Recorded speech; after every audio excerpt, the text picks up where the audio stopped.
दिवाळी जवळ आली की सगळ्यांच्या घरात एक वेगळीच धावपळ सुरू होते ना. साफसफाई, सजावट आणि खरेदीची. दिवाळी आणि लक्ष्मीपूजनासाठी काही सामान घ्यायचं होतं म्हणून म्हटलं चला आज थोडी खरेदी करूया. आणि आमच्या तिघांसाठी ऑनलाईनच कपडे घेतलेले आहेत, त्यामुळे ते तरी खरेदी करण्यासाठी बाहेर जायची गरज नाही. इथं आल्यावर इतकी गर्दी झालेली होती की काय सांगू. सगळेच लोक दिवाळीची तयारी करत होते. कुणी दिवे घेत होतं, कुणी रांगोळी घेत होतं, तर कुणी फटाके. सगळीकडे एक वेगळीच गडबड आणि आनंदाचं वातावरण होतं.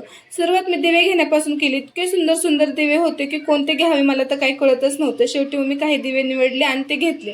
दारासाठी छान असं रांगोळी स्टिकर घेतला आणि छोटीशी पण खूप गोड अशी लक्ष्मीची मूर्ती घेतली. लक्ष्मीपूजनासाठी लागणारं सगळं सामान घेतलं. मग गेलो लाईट्स घ्यायला. तिथून सजावटीसाठी छान अशी माळ घेतली. खरेदी झाल्यावर म्हणलं चला आता पाणीपुरी खावी. ती खात असताना माझं लक्ष गेलं एका दुकानासमोरच्या रांगोळी होती. ते खूपच सुंदर अशी शिव पार्वतीची रांगोळी काढली होती, जी सगळ्यांचंच लक्ष वेधून घेत होती. व्हिडिओ आवडला असेल तर चॅनल नक्की सबस्क्राईब करा, लाईक करा, शेअर करा. भेटूया तर नेक्स्ट व्लॉगमध्ये.